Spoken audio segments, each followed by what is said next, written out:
Welcome back to Star Wars Worst to First. Today, we will be counting down the Return of the Jedi 77-79 back figures. Now, Kenner didn't exactly sprint to the finish line, as their penultimate release is filled to the brim with forgettable background filler. As an act of mercy, we'll be breaking this list into 2 separate countdowns. So, prepare yourself for a laundry list of easily skipped collection fillers brought to you as only Star Wars Worst to First can. On to the countdown. Number 17. If you've ever wondered why Darth Vader decided to sport a full mask, well, look no further than the ATSC Driver. The samurai-inspired helmet might look cool along with Vader's famous visage, but put it on with a pair of goggles and you just end up looking like a nerd. Pulling your chin strap too tight doesn't help. Although, who can blame them when they're piloting one of the most unsteady vehicles ever conceived? The strange lower chest pocket detailing does nothing to distract away from how embarrassingly dull this whole figure is. Loose mint ATSC drivers are worth $15, with carded mint examples priced around $65. Now, there are plenty of other examples of Imperial pilots done right, with a number of them placing near the top of our previous lists. ATSC Driver is the exception to that rule, and finds himself in the dubious company with some of the worst figures Kenner ever offered. Number 16. Someone either needs to change his diaper or tell him that the ATSC Driver is worse because Rancor Keeper just looks sad. Now, we aren't sure how many kids saw this fat, bald guy crying during the movie and said, "Ooh, I can't wait to get an action figure of that guy." But we're guessing not too many.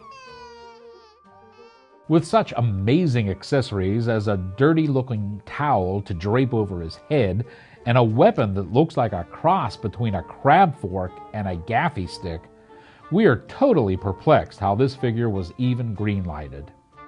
Given the designer's credit for putting some undeserved detail into his boots and arm accoutrements, but that is just barely enough to keep Rancor Keeper from the absolute bottom of our list. A loose mint Rancor Keeper will cost you about $16, with carded mint examples going for $65. Now, we hate to use the term cash grab, especially for an action figure, who probably didn't generate much cash, but it is hard to figure out any other reason that Rancor Keeper exists in the Kenner toy line. Number 15. Somebody buy this guy some beats, because the B-Wing pilot looks ridiculous. He's wearing headphones made out of hubcaps? Does he really need a seatbelt across his chin to keep them on his head? He doesn't help his case by taping a bunch of broken radio parts to a waiter's vest to try to pass it off as a flight suit. Would he have been better off just sticking to the totally bland red jumpsuit? Why didn't the Y-Wing pilots tell him how stupid he looks? Loose mint B-Wing pilots go for $20, with a carded mint example priced around $70. There are so many questions about this figure design that we at Star Wars Worst to First just don't have the answers for. We do know that B-Wing Pilot flies one of the coolest spaceships around, but come on, show a little effort, man! Number 14. If you thought Pruneface was just another forgettable background alien from Jabba's palace, you would be wrong, because he is actually just another forgettable background alien from the Rebel Alliance. Either way, someone should tell him to loosen the crazy torture strap that's holding on his eye patch, because it's making his head look pointy. Everything about this guy says, "I'm trying too hard to be cool," when clearly I am not cool. The cloak, the cargo pants, the overloaded utility belt. Somebody please tell Pruneface to just give it up. And what's he doing with a World War II infantry rifle?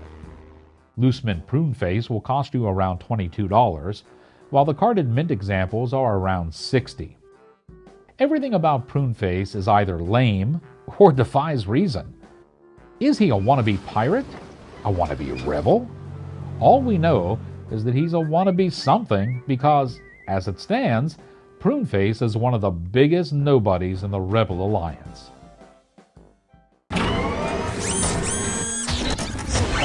Number 13. Just when you thought Kenner couldn't deliver another worthless army builder, you get Lumad. Lumad is the most generic-looking Ewok there is.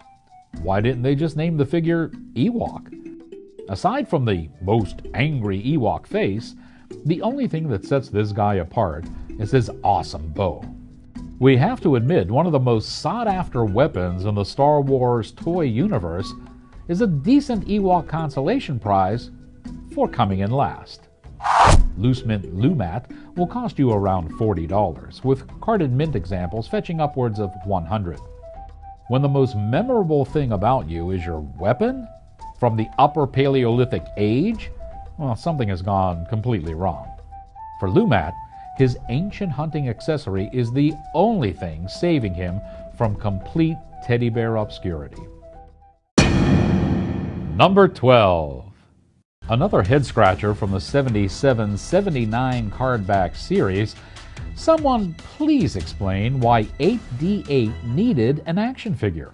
His only action in the movie was to pull the torture lever to burn other robots' feet. Can robots even feel pain?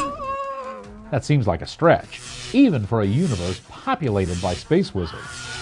8D8 is a pretty unique-looking action figure with some cool sculpting elements, and we dare you to resist becoming hypnotized by those giant green eyes. Loose mint 8D8 will cost you a measly $8, with carded figures costing around $75. With no accessories and very little Star Wars context, 8D8 is a hard sell as an action figure. But as this list in particular proves, there are worse toy options out there. Number 11. The Emperor may be the most frightening jerk in all of Star Wars, but his figure is just... That's probably because of a last-minute decision to ditch a cloth coat and sculpt a hood on his head. What is left is the very bland body sculpt that was typical of most cloaked Kenner Star Wars figures. There are signs that there are big plans for old Palpatine, including some solid work on his face and a left hand posed to blast even the most Force-sensitive, whiny farm boys into oblivion. His cane looks cool, but it doesn't stay in his grip very well. So unless he's just pretending to need it, like Yoda, action figure Emperor has probably spent more than his fair share of time face flat on the ground like road pizza. Loose mint Emperor goes for $12, with carded mint examples fetching $90. There is a sense of what might have been with this Palpatine action figure. Unfortunately, at some point, it seems the grand aspirations gave way to mail-order time constraints and prevented the Emperor from taking his rightful place among the top tier of Star Wars figure baddies. Number 10. Why does Wicket W. Warwick have a middle initial when no other Ewok even has a last name? Perhaps that's recognition he received after bringing home the aliens that got their treehouse paradise shot up by stormtroopers. Either way, as an action figure, Wicket is a decent representation of the lovable character from Return of the Jedi. His two-tone coat, along with the cool spear and hood that he comes with, show the extra detail that went into the most well-known Ewok. And Kenner must have loved using less than half the plastic on this pint-sized figure, while still charging the same amount they did for a Gamorrean guard. Loose mint Wickets go for $25, with carded mint examples costing as much as $150. Wicket is a solid, if not remarkable, rendition of a beloved character from Return of the Jedi. He is probably comparable to the original Han Solo, in that kids got him because they want a Wicket, not necessarily because the toy itself is all that remarkable. That's all for now. Stop back soon for part 2 of our 77-79 back action figure line countdown. And as always, have fun checking out all the other lists in our Star Wars Worst to First countdown.